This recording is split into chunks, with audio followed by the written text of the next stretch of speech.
Veterinary സർവകലാശാല vice ചാൻസലറെ suspend ചെയ്ത ഗവർണറുടെ നടപടി സർക്കാരിന് കനത്ത തിരിച്ചടി. ഓരോ വാദങ്ങൾ ഉയർത്തി ഡീൻ ഉൾപ്പെടെയുള്ളവരെ സന്ദർശിക്കാൻ സർക്കാർ നീക്കം തുടരുന്നതിനിടെയായിരുന്നു ഗവർണറുടെ നടപടി ഉണ്ടായത്. പോലീസ് നടപടിക്കെതിരെയും വിമർശനം ഉയരുന്ന സാഹചര്യത്തിൽ ഗവർണറുടെ നടപടിയെ ഇരു കൈയും നീട്ടിയാണ് കേരളം സ്വീകരിച്ചത്.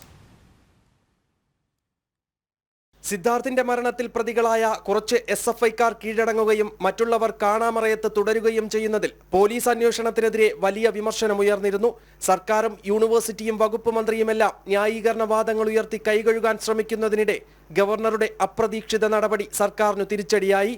ഭരണത്തലവനും സർവകലാശാല ചാൻസലറുമായ ഗവർണർ റിപ്പോർട്ട് തേടുക മാത്രമേയുള്ളൂവെന്ന് കരുതിയിരുന്ന CPM നേതൃത്വവും ഗവർണറുടെ നടപടിയിൽ അമ്പരന്നു.